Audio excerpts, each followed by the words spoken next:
तो मुझे थोड़ा नर्वस हो रहा है क्योंकि ये मैं फर्स्ट टाइम कर रहा हूँ। मैं एक प्लेस से हूँ, उसका नाम है यूपी उत्तर प्रदेश, गोरखपुर बस्ती। ठीक है, तो मुझे भी बहुत ज़्यादा ख्वाहिश था कि मैं भी कुछ बनूँ, मैं भी लाइफ में कुछ अचीव करूँ। ठीक है, तो मैं बहुत कम उम्र में घर छोड़ दिया क्योंकि मेरी फैमिली बहुत ज़्यादा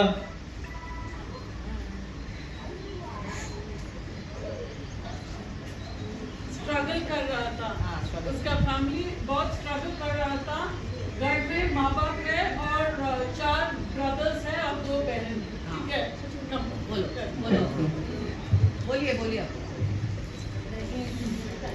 तो उसके बाद मैं सोचा कि मैं भी अपने माँ बाप को बहुत खुश रखूं, क्योंकि मैं देखता था कि काफ़ी अच्छे से लोग वहाँ पे रह रहे हैं। तो मैं बहुत ही नॉर्मल फैमिली से था, बहुत से तो मैं भी चाहता था अपने माँ बाप को बहुत खुश रखूं। तो मैं बाहर निकल गया 10-11 साल के एज में। तो मैं बॉम्बे चला गया। तो बॉम्बे जाने के बाद मैं एक मेरे रिश्तेदार थे, मैंने उनका नाम सुना हुआ था। तो मैं एग्जैक्टली मैं उसी लोकेशन में पहुंचा जहां मुझे जाना था। तो उन्होंने आए, बोले तुम इतने कम उम्र में तुम यहाँ क्यों आ गए? अगर तुम्हें कुछ रास्ते में हो जाता तो क्या करते तुम इतने कम एज में तुम बॉम्बे में आ चुके और तुम ऐसे करेक्ट लोकेशन में आए कैसे? तो शायद वो मेरी किस्मत था, मैं बहुत करेक्ट लोकेशन में पहुंचा। तो वो गए, मुझे घर पे खाना वाना खिलाए, कपड़ा वपड़ा दिए मुझे, मैं पहन के मैं कुछ अचीव ही करना चाहता। मेरे माइंड में कुछ था, मैं उनको डर से कुछ बोलना नहीं चाहता, मैं बोल नहीं पाता था। मेरे अंदर वो डर था कि यार वो सोचेंगे इतने कम एज में तू इतना बड़ा सपना कैसे देख लिया, इतना ख्वाहिश कैसे पड़ रहा है। हम लोग इतना सालों से बॉम्बे में रह रहे हैं, हम लोग तो वो सब अचीव नहीं कर पाया जो तू अपने माइंड में लेके आया, तू इतने कम एज में कैसे कर सकता है। तो इसलिए मेरे अंदर वो डर था, मैं डर से बोल नहीं पाता था। तो उन्होंने लेके गए मेरे को अपने घर पे, खाना वाना खिलाया, मेरे कपड़ा वपड़ा दिए, मैं पहना। फिर उनके पास एक बच्चा था, मैं बोला उनको अपना जो दिल का बात था, मैं बोला यार मैं कुछ बनना चाहता हूँ। मैं लोगों को देखता था, लोग जाते थे शहरों से, अच्छे अच्छे कपड़े पहनते थे, अच्छे अच्छे, उनके माँ बाप को बहुत खुश रखते थे वो लोग। तो हमारे पास उतना बजट नहीं था कि इतना हैप्पी रख सकूं। तो ठीक है, मैं एक ऐसा प्लेस ज्वाइन किया। मैं सैलून में, मैं एक हेयर स्टाइलिस्ट हूँ, मैं सैलून में काम करता हूँ। तो मुझे वो लेके बहुत ज्यादा, मैं बहुत सीरियस था। उसके बाद मुझे उन्होंने कहीं काम पे लगा दिया, एक छोटी सी जगह पे। तो वहां मैंने कुछ दिनों मैं वहां काम किया। कुछ दिनों काम करने के बाद मुझे नहीं लगा कि यार मुझे ये सक्सेस है। फिर मैं उनको जाके बोला यार मैं जो सोच रहा हूँ मुझे मिला नहीं वो। फिर मैं मेहनत किया। फिर उसके बाद में एक प्लेस मिला मुझे। मैं ढूंढता रहा। फाइनल में वो जॉब छोड़ा। जॉब छोड़ने के बाद में अब ना तो मैं उनके घर पे रह सकता था जिसके पास गया, क्योंकि उन्होंने एक बार मुझे काम पे लगा दिया है। वापस वो अपने घर पे मुझे नहीं रह सकते इतने बड़े शहर में, चाहे वो बेंगलोर हो, चाहे बॉम्बे हो, बड़ा शहर है वो। तो अब मेरे पास कुछ भी नहीं है, ना तो मेरे पास पैसा है, ना मेरे पास खाने की जगह है। तो मेरे पास कुछ ऑप्शन नहीं था। वहां पे एक ब्रिज था, मैं उस ब्रिज के नीचे सो गया। बॉम्बे में एक ब्रिज था, उस ब्रिज के नीचे मैं सो गया। उसके बाद 1-2 पुलिस वाले आए, रात भर क्या कर रहा है यहाँ पे। उन्होंने वो सोचा मैं चोर हूँ, क्योंकि क्योंकि वहाँ पे ऐसे ही लोग ज्यादा नशा करके सोते रहते हैं ऐसा। ठीक है, उन्होंने 1-2 झापड़ मुझे मारा, मेरे दिल से आवाज आई रोने की। उसके बाद मैं फिर से अपने मंजिल की तलाश में निकला। उसके बाद मैं फिर से एक सैलून में गया। तो वहां पे मैं कुछ दिन काम किया। जैसे ही मैंने वहां गया, वो मेरा हुलिया देखते ही मेरे पैर में चप्पल नहीं थे, और मैं खाना भी नहीं खाया था 2-3 दिन से। 2-3 दिन से खाना भी नहीं खाता, मेरे पैर में चप्पल नहीं था। तो मैं जब वो सैलून में गया, वो मुझे देखते ही अंदर बुला लिया, बोला बाबू तुम अंदर आओ। मैंने पहले उनको बोला कि कुछ काम मिलेगा आपके पास काम करने के लिए, क्योंकि मेरा सिचुएशन अभी खराब है। मेरा बहुत कम एज था, 10-11 साल का उम्र थी मेरी। उसके बाद उन्होंने वो इंसान, इतना अच्छा इंसान, मुझे अंदर बुलाया। सबसे पहले मुझे होटल में लेके गया, खाना खिलाया। खाना खिलाने के बाद में एक स्लीपर शॉप में लेके गया, मुझे एक स्लीपर दिलाया, चप्पल दिलाया, और मैं पेट भर के खाना खाया। मुझे बहुत सुकून आया, क्योंकि मैं 3 दिन से भूखा था। उसके बाद उन्होंने कहीं मुझे काम पे लगा दिया। लगाने के बाद मैं फिर वहां खूब मेहनत किया, क्योंकि मुझे अपने माँ बाप को बहुत खुश रखना था, इसलिए मैं बहुत मेहनत करता था।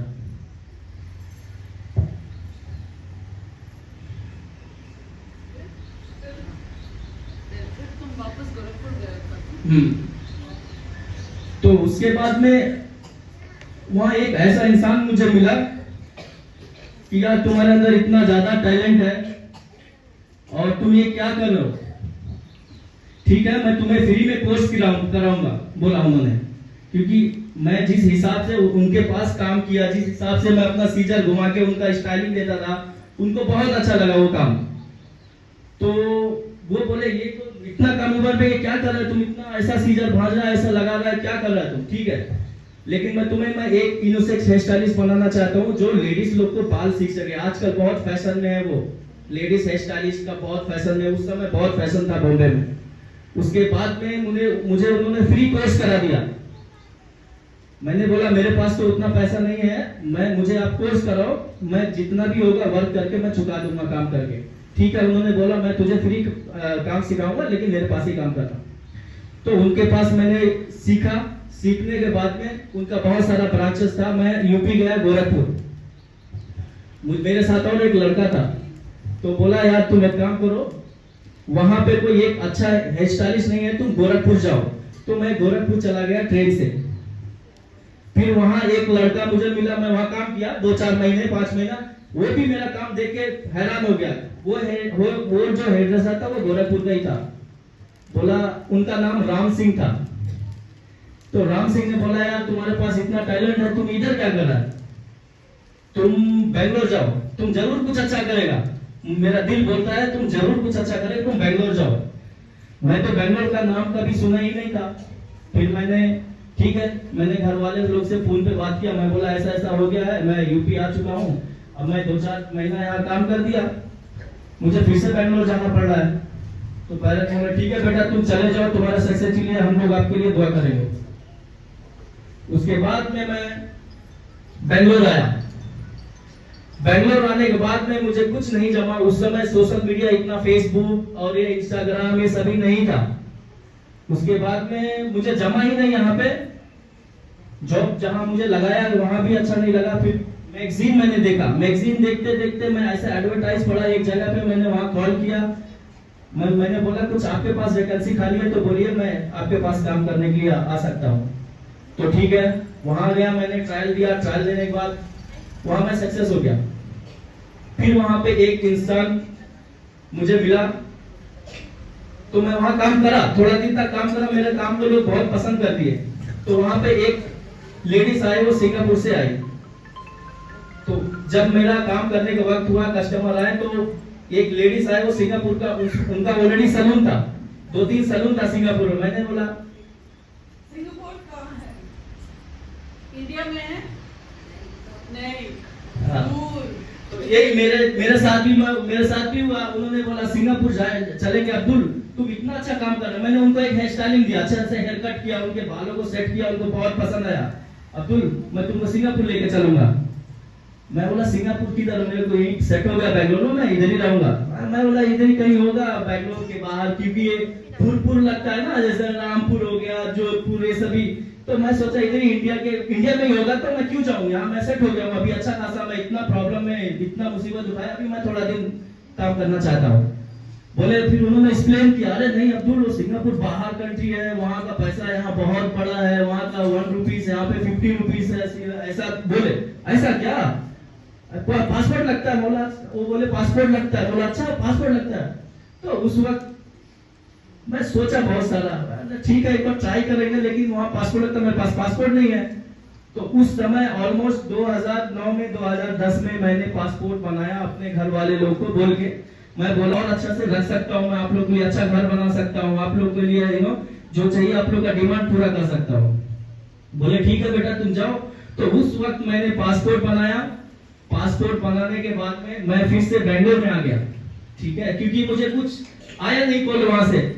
तो वापस पासपोर्ट बना के मैं बेंगलोर में आ गया। उस वक्त ऑलमोस्ट मुझे बहुत खुशी थी। मैं आया तो मुझे अचानक ऐसे ही, वो रमजान का ही महीना था, ऐसे ही हम लोग सब फास्टिंग में थे कुछ स्टाफ, और अचानक उनका कॉल आया, मुझे कॉल आया कि अब्दुल तुम्हारा सिंगापुर आने का टाइम हो गया है, मैं आपका वीजा और टिकट करा रहा हूँ। अब जो वो खुशी का आंसू मेरे अंदर निकला, आज तक नहीं निकला। इंसान दुखी में तो हमेशा देखता है, अगर इंसान को मुसीबत पड़ी तो हमेशा दुख में रोते रहता है, लेकिन जब खुशी के आंसू निकलते हैं वाकई दिल में बहुत बहुत ही ज्यादा हल्का दिल हो जाता है। तो मैं बहुत बहुत रोया। मैं बोला शुक्र है खुदा का, मेरा जो दुआ है वो कबूल हो गया। फिर मैं सिंगापुर गया, तो वहां पे मैंने सिंगापुर में बहुत डर डर के जा रहा था। वहाँ इमिग्रेशन वाले चेक कर रहे थे, यार यहाँ क्या होगा वहाँ क्या होगा, बट मैं बहुत स्ट्रांग था, हिम्मत नहीं हारा मैं अपना, नहीं यार मैं देख के ही रहूंगा। देखा तो बड़े बड़े बिल्डिंगे, बड़े बड़े खूबसूरत रोड, मैं परेशान हो गया। काफी साल पहले की बात है, बट परेशान हो गया। उसके बाद 1-2 साल वहां काम किया। काम करने के बाद मैं फिर इंडिया आया।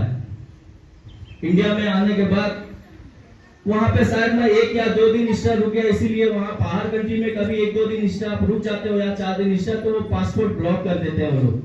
कोई भी आप ऐसा बड़ी कंट्री में रुकते हैं तो अगर 2-4 दिन एक्स्ट्रा रुक गए विदाउट परमिशन तो पासपोर्ट ब्लॉक कर देते। तो मुझे नहीं पता था, मैं आ गया, फिर वापस वीजा लगा रहा हूँ, वीजा ही नहीं हो रहा है, क्या प्रॉब्लम। मैंने क्या सोचा, फिर उन्होंने बोला कि तुम्हारा वीजा ब्लॉक, पासपोर्ट ब्लॉक हो गया। तो मुझे बहुत ज्यादा गुस्सा आया। कोई बात नहीं, मेरा पासपोर्ट ब्लॉक कर दिया है ना, मैं जहां काम करता था उनसे बेहतरीन सैलून और उनसे अच्छा सैलून, उनसे बड़ा एरिया सैलून मैं बेंगलोर में ही बना के दिखाऊंगा। क्योंकि मुझे बहुत ज्यादा गुस्सा आ गया। मैं इतना साल वहां मेहनत से काम किया, इतना ऑफकोर्स मैंने टैक्स भी पे किया, तो उन्होंने मेरा पासपोर्ट ब्लॉक कर दिया। तो मैंने एक छोटा सैलून से स्टार्ट किया। मैंने अपने दिल में था ना कि मैं उनसे बेहतरीन बिजनेस बना के दिखाऊंगा, सिंगापुर से बेहतरीन सैलून, बेहतरीन बिजनेस बना के दिखाऊंगा बहुत बड़े एरियाज में। मेरे अंदर जीत आ गया। फिर मैं बेंगलोर में ही, मुझे थोड़ा मुसीबत लगा, काम करते रहा। मुझे फिनिक्स मॉल में काम मिल गया।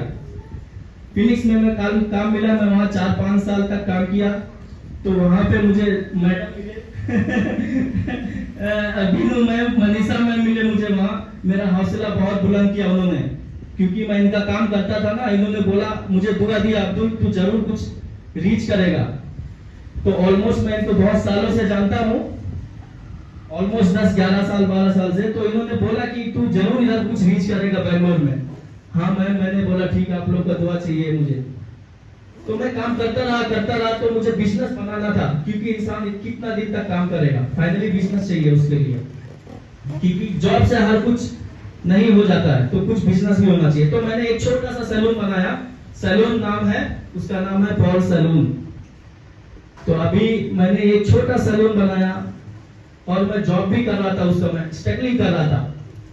उसके बाद मैंने सोचा अभी ये छोटा सैलून हो गया, 1 साल तक चलाया मैंने। 1 साल चलाने के बाद मैंने सोचा अब कुछ बड़ा होना चाहिए, बहुत छोटा हो गया। फिर मैं बड़ा कर दिया उसको। उस वक्त बड़ा कर दिया तो उस एरिया का एक बहुत टॉप का सैलून बन गया मेरा। तो काफी लोग जानने लगे उसको। तो उस वक्त मैं जॉब छोड़ दिया। जॉब छोड़ने के बाद मैं अपने ही सैलून में मेहनत करने लगा। करते मैं अभी मेरा 6 सैलून है। तो और एक जिम है और भी हमारा अभी इंशाल्लाह ईद बाद 4 सैलून का प्रोग्राम हो रहा है। 4 सैलून हम बहुत जल्द ही ईद बाद बनाने वाले हैं।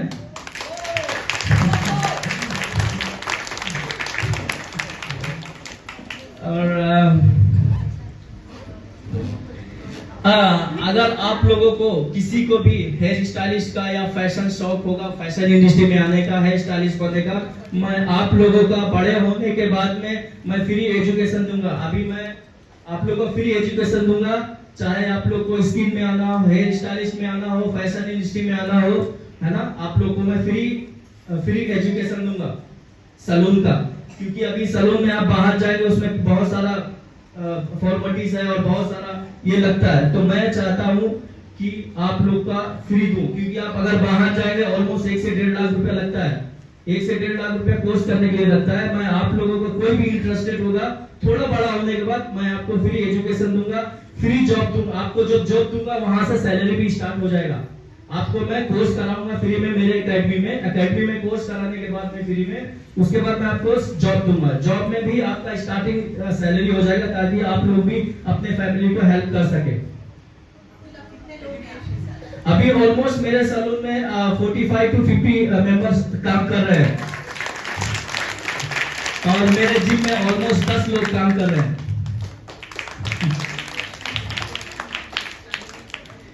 और मेरा आप लोग सोचिए, मैं जानता हूं कि आप लोग मेरे से ज्यादा पढ़े लिखे होंगे। अभी मैंने आप लोग का भाषण मैं सुन रहा था, आप लोग जो आंसर दे रहे थे सवाल का, मैं शायद वो नहीं दे सकता, लेकिन मेरा माइंड थोड़ा स्ट्रॉन्ग है, इसलिए मैं समझ जाता हूँ।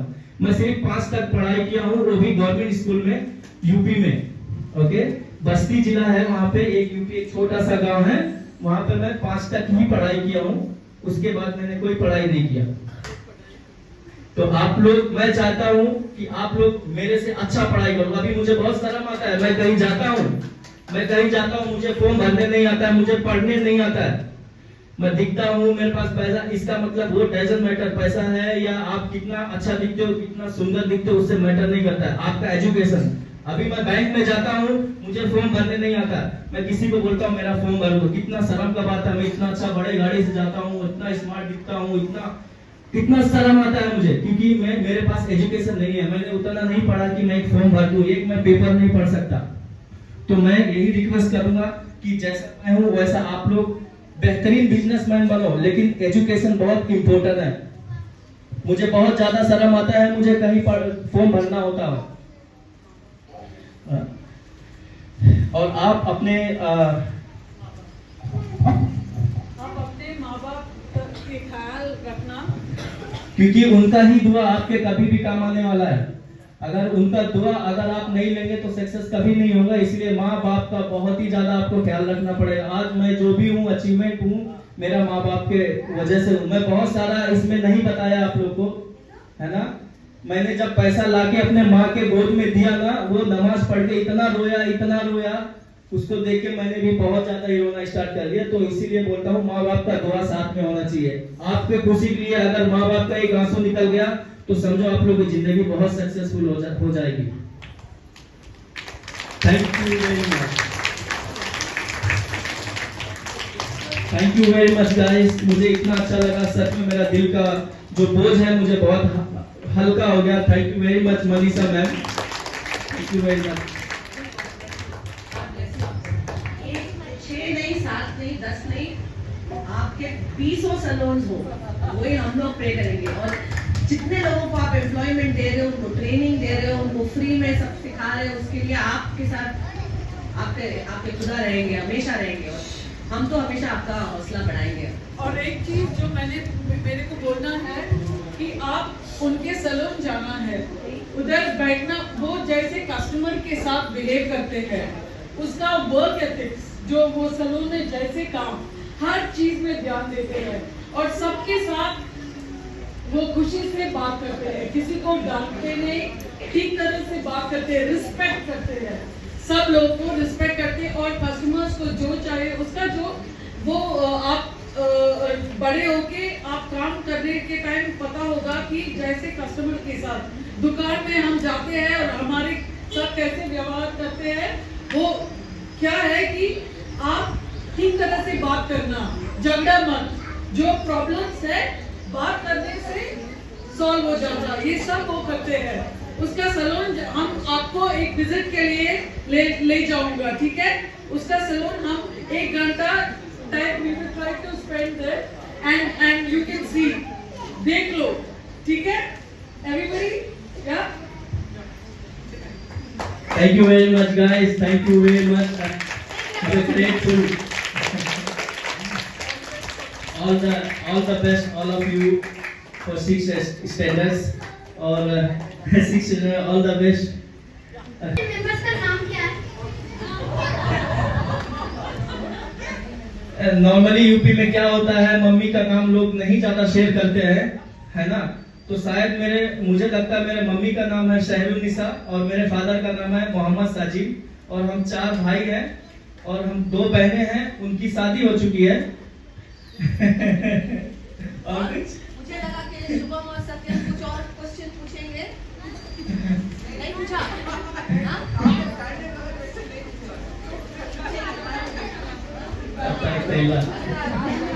ನಾವು ಸ್ವಲ್ಪ ಕನ್ನಡ ಬರುತ್ತೆ, ಜಾಸ್ತಿ ಬರ್ತಾ ಇಲ್ಲ, ಮ್ಯಾನೇಜ್ ಮಾಡ್ತಾ ಇದ್ದೀನಿ, ಓಕೆ।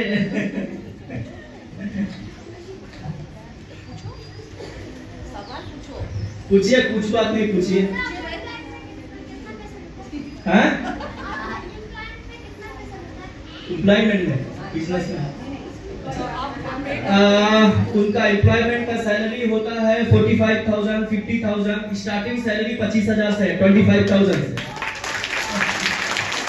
तो वो आराम से लर्न कर देते हैं 45 to 50,000 रुपीस में।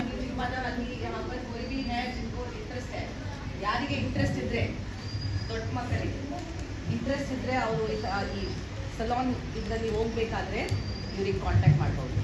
ಓಕೆ, ಬಟ್ ಅವರು ಎಷ್ಟು ಚೆನ್ನಾಗಿ ಇವಾಗ ಎಂಪ್ಲಾಯ್ಮೆಂಟ್ ಕೊಟ್ಟಿದ್ದಾರೆ, ಅವರು ಕಷ್ಟಪಟ್ಟು ಇಷ್ಟು ಮಾಡಿದ್ದಾರೆ, ಇವಾಗ ಅವರು ಬೇರೆ ಜನಕ್ಕೆ ಹೆಲ್ಪ್ ಮಾಡ್ತಾ ಇದ್ದಾರೆ. ಅದೇ ರೀತಿ ನೀವೆಲ್ಲ ಮಕ್ಕಳು ನಾಳೆ ದಿವಸ ದೊಡ್ಡ ದೊಡ್ಡ ಪೊಸಿಷನಲ್ಲಿ ಹೋಗ್ತೀರಾ, ಕರೆಕ್ಟ್, ಕುತ್ಕೊಳ್ತೀರಾ, ಕರೆಕ್ಟ್, ನೀವು ಬೇರೆಯವರಿಗೆ ಇವ್ರ ಥರ, करेक्ट, अब्दुल भाई कैसे हैं उनकी तरह तुम लोगों को भी भैया की तरह सबको हेल्प करना है. वो अपना कैसे उन्होंने स्ट्रगल किया, वो दूसरों को हेल्प कर रहे हैं, वैसे उनको भी हेल्प करना है. आप थोड़ा और बड़े हो जाइए, आपको सैलून में बुलाता हूँ, जिसको इंटरेस्ट है मैं वहाँ काम सिखा के आपको हेयर स्टाइलिस्ट बनाता हूँ. Last year I want to follow last year's sports day, all the medals and the trophy and everything was sponsored by Abdul.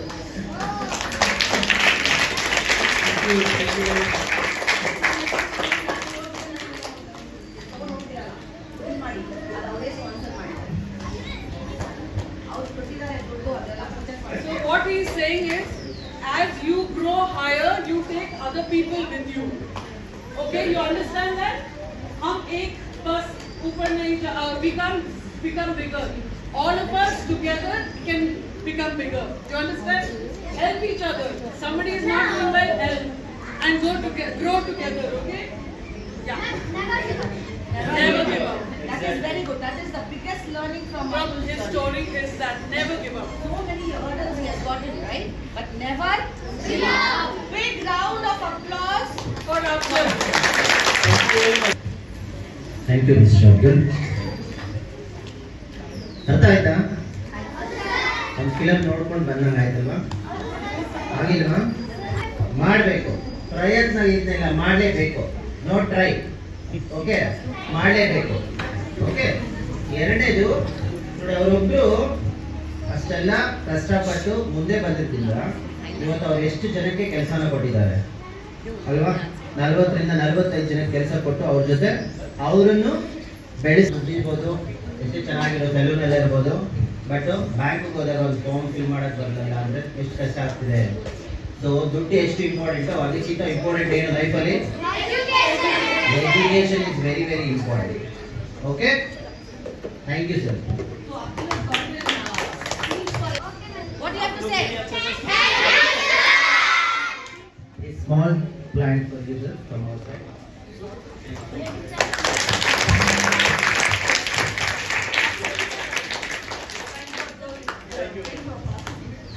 Thank you very much for coming.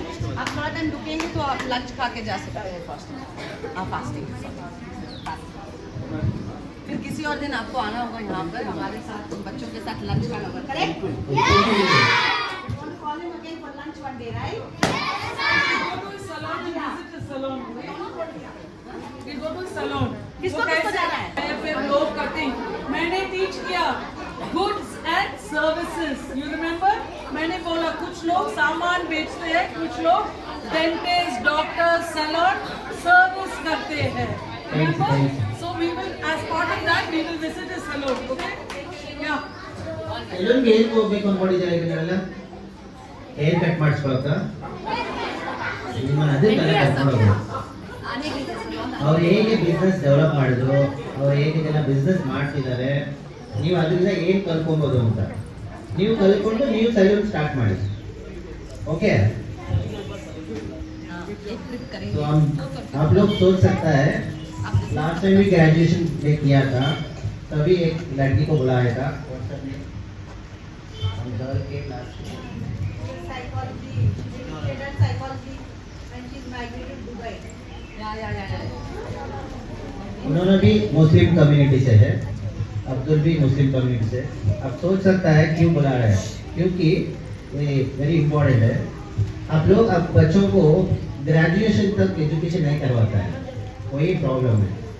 तो करवाना है, बच्चों को स्कूल भेजना है, education देना है, उसी के लिए आप लोगों को सभी को समझ में आना है एजुकेशन कितना इम्पोर्टेंट है। एजुकेशन करने के बाद में आप लोग क्या क्या क्या बन सकता है, उसी की वजह से हम ऐसे लोगों को बुला के आपको स्पीच दे रहा है। समझ में आ रहा है? Want to speak? And one more thing, so there is a lady, इधर पास में एक lady है, उसकी बेटी कॉलेज कर रही है, I think she's first or second year। उसने बोला कि किसी ने उसको जॉब दिया एयरपोर्ट में, तो मैंने बोला स्टडीज स्टॉप मत करो, डिग्री होने के बाद देख लो, क्योंकि मैं टीचर नहीं हूँ, मैंने आईटी में काम किया है, कॉर्पोरेट में 30 साल। वहाँ छोड़ के अब मैं ये सोशल सर्विस में लगी। अच्छा है ना।